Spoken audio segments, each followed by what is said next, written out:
Bismillahirrahmanirrahim. Assalamualaikum warahmatullahi wabarakatuh. Alhamdulillahirrahmanirrahim. Wabihi nasta'in wal umuri dunya waddin. Wa alihi wa sahbihi ajmain amma ba'du. Kami dari kelompok pertama yang ditugaskan untuk mereview jurnal yang berjudul Syariah Supervision of Islamic Financial Institution yang bertuliskan saya sendiri, Haritza Hikmatiar, dan juga teman saya, Aisaroh. Nah, jurnal ini eh, jika diterjemahkan itu arti pengawasan syariah dalam lembaga keuangan. Boleh di next, Sar.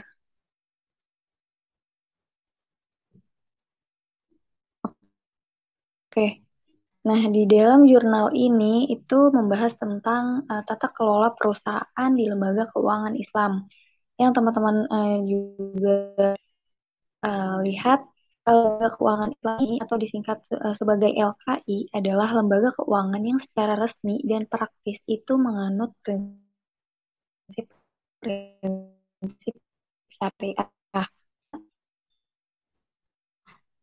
kliennya gitu kan oleh bank sentral, otoritas dan bentuk yang mungkin tampak mirip dengan produk lembaga keuangan konvensional, tetapi sangat berbeda dalam konsep dan aplikasinya. Perbedaannya di mana? Yaitu di letak prinsip syariahnya. Oke, next. Nah, kemudian ada definisi dari penguasaan syariah. Nah, menurut ulama yaitu yang bernama Syihata pada tahun 1991 mendefinisikan pengawasan syariah itu adalah suatu proses pengkajian, investigasi, dan analisis terhadap semua pekerjaan, tindakan, dan perilaku yang dilakukan oleh suatu individu, kelompok, institusi, atau bahkan unit bisnis untuk memastikan kepatuhannya terhadap syariah. Untuk melakukan proses tersebut, Dewan Pengawas Syariah atau SSB itu menggunakan alat dan pendekatan yang tepat untuk dapat mendeteksi kesalahan dan dapat memperbaikinya secara segera mungkin gitu dan menyampaikan laporannya kepada pihak yang terkait termasuk menyampaikan pendapat, rekomendasi, dan pedoman untuk perbaikan di masa yang akan datang. Boleh next. Nah, selanjutnya juga jurnal ini berisi membahas tentang pentingnya pengawasan syariah. Nah, pentingnya pengawasan syariah itu ada 5 sumber yang berbeda, yaitu yang pertama ada agama, sosial, ekonomi, hukum, dan pemerintahan. Nah, yang pertama ini yaitu adalah posisi keagamaan itu yang mengajarkan untuk menafsirkan prinsip syariah ke orang lain. Maksudnya itu adalah peran ini itu sudah ada sejak awal Islam. Nah, pedagang tidak diizinkan untuk menutup transaksi apapun, contohnya misalnya menjual produk dan menyewakan aset. Nah, sehingga mereka itu menahan diri dari melakukan transaksi yang bertentangan dengan syariah karena sudah diajarkan em, sejak oleh para ulama untuk menerapkan prinsip-prinsip syariah dalam transaksi. Nah, yang kedua itu adalah pengawasan syariah secara material berasal dari kekuatan sosial syariah ulama. Nah, kemudian yang ketiga itu ada pengawasan syariah memiliki kekuatan ekonomi. Kemudian yang keempat, kekuatan hukum pengawasan syariah yang dapat berasal dari berbagai sumber termasuk regulator. Nah, kemudian yang terakhir, yang kelima, adalah anggaran dasar AI yang biasanya memuat penunjukan sarjana syariah untuk mencerminkan suatu komitmen mereka dalam melakukan bisnis syariah yang patuh gitu. Sejarah menetapkan kebijakan internal mereka termasuk tugas, tanggung jawab, dan hubungan dengan organ tata kelola lainnya di LKI. Gitu teman-teman. Nah, kemudian next ada juga pengawasan syariah, yaitu ada manfaat dan biayanya. Nah, keberadaan pengawasan syariah ini membawa beberapa manfaat dan biaya untuk lembaga keuangan Islam sendiri. Nah, manfaatnya itu apa sih? Yaitu dalam sisi manfaatnya itu dapat menguntungkan dari pengawasan syariah, masuk kontrol atas LKI dengan kepada manajemennya dan tata kelola yang lebih baik. Nah, kemudian biayanya itu biaya pengawasan syariah termasuk remunerasi tetap pengurangan LKI dan hilangnya kepercayaan pemangku di LKI. Nah, kemudian remunerasi biasanya itu terkait dengan laba bersih. Nah, sedangkan kalau sarjana syariah itu adalah jumlah yang tetap independen dari laba bersihnya yang mempengaruhi negatif LKI selama kesulitan dalam keuangan. Nah, kemudian next di dalam jurnal ini juga membahas tentang bentuk pengawasan syariahnya. Nah, bentuk pengawasan syariah itu adalah beberapa tingkat makro atau tingkat negara maupun tingkat mikro atau tingkat dalam kelembagaan. Nah, pada level makro ini pengawasan syariah itu dilakukan oleh Syariah Supreme Council atau SSC secara nasional atau daerah. Nah, sedangkan pada tingkat mikro pengawasan syariah itu dapat dilakukan oleh Dewan Pengawas Syariah sendiri yaitu yang biasa disingkat sebagai SSB atau Perusahaan Konsultan Syariah atau SCF atau Penasihat Tunggal Syariah. Next. Nah, kemudian ada tujuan dari pengawasan syariahnya juga nih, yaitu dari standar tata kelola AAOI FI pada tahun 2008 nomor 1 para 2 paragraf 2 itu menentukan tujuan utama dari syariah pengawasan sebagai yaitu memastikan bahwa semua kegiatan LKI itu sudah sesuai dengan aturan Islam dengan prinsip-prinsip syariah gitu.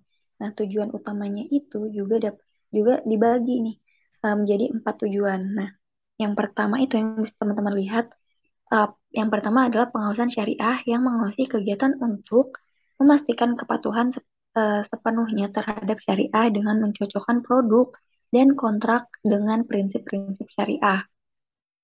Nah, kemudian yang kedua adanya pengawasan syariah yang mewakili pemegang pemegang saham dalam jauh pendapatan yang dihasilkan pada akhir tahun untuk memastikan legit, legitimasinya. Nah, kemudian yang ketiga itu ada ulama syariah yang mendidik sumber daya manusia pada aturan syariah dan prinsip untuk memahami visi lembaga keuangan Islam dan mencapai tujuannya. Kemudian yang terakhir itu adanya sebuah pengawasan syariah yang meningkatkan kepercayaan kepentingan dalam produk dan kegiatan di lembaga keuangan Islam atau LKI. Nah, kemudian selanjutnya mungkin saya serahkan oleh kepada Sarah. Untuk Sarah, waktu dan layar dipersilakan. Oke, selanjutnya ada fungsi dari pengawasan syariah. Nah, menurut Hasan pada 2001 menyebutkan terdapat dua fungsi, yaitu yang pertama membimbing dan mengendalikan. Nah, fungsi pembimbingan ini meliputi revisi kebijakan, kontrak, dan kesepakatan, serta melatih manajemen dalam menerapkan aturan-aturan syariah. Di sisi lain juga terdapat fungsi pengendalian yang mencangkup penelaahan lengkap atas transaksi untuk memastikan kepatuhan dengan fatwa dan keputusan. Lalu, menurut Azarqon 2002, ini mengklasifikasikan fungsi ini menjadi dua, yaitu fungsi internal dan fungsi eksternal. Nah, fungsi internal ini termasuk dengan mengeluarkan fatwa, mengendalikan kegiatan LKI, untuk memastikan implementasi yang tepat dari fatwa tersebut, dan juga membantu lembaga keuangan Islam ini untuk mencapai tujuan mereka. Sedangkan fungsi eksternalnya itu termasuk dengan memastikan bahwa semua transaksi-transaksi yang terjadi itu sesuai dengan syariah. Nah, selanjutnya masalah riset yang diangkat pada jurnal ini adalah mengenai pengawasan syariah oleh Dewan Pengawas Syariah, perusahaan konsultan syariah, dan juga penasihat syariah terhadap lembaga keuangan Islam, dan juga pentingnya posisi hierarki DPS ini dalam perusahaan serta mengevaluasi tujuan dan juga fungsinya. Lalu di sini teori yang digunakan pada jurnal ini menggunakan teori kuantitatif karena berdasarkan review yang telah kami lakukan, ini bahwa data-data yang diambil pada jurnal ini eh, berasal dari data-data penelitian terdahulu atau menggambarkan dan menyesuaikan juga dengan fakta penelitian secara apa adanya, dengan juga kerangka untuk memahami peran Syariah Supervisory Board atau SSB ini dikembangkan dengan menyarankan serangkaian tujuan dan juga fungsi dari SSB. Selanjutnya, metode riset yang digunakan pada jurnal ini adalah dengan mengulas dari berbagai literatur secara teoritis, terutama proceeding terbaru dari konvensi yang relevan di negara-negara yang tergabung dalam The Gulf Cooperation Council atau GCC bersama dengan standar The Accounting and Auditing Organization of Islamic Financial Institution atau AAOIFI.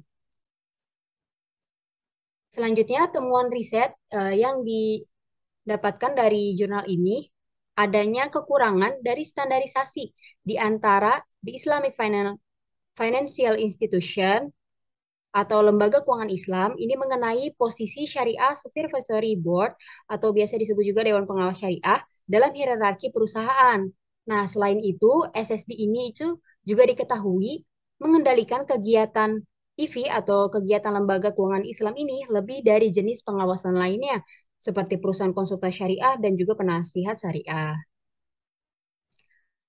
Lalu yang terakhir, terdapat kesimpulan pada jurnal ini yaitu pengawasan syariah ini memainkan peran yang sangat penting dalam tata kelola lembaga keuangan Islam.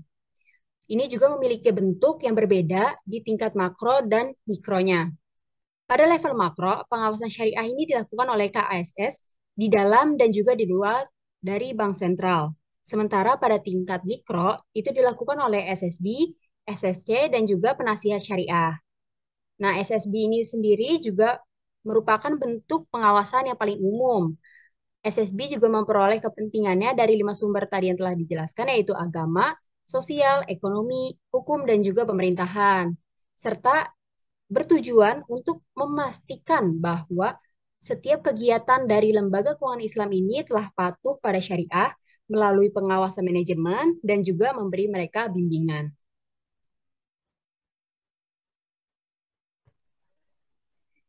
Nah, mungkin sekian dari presentasi kelompok kami.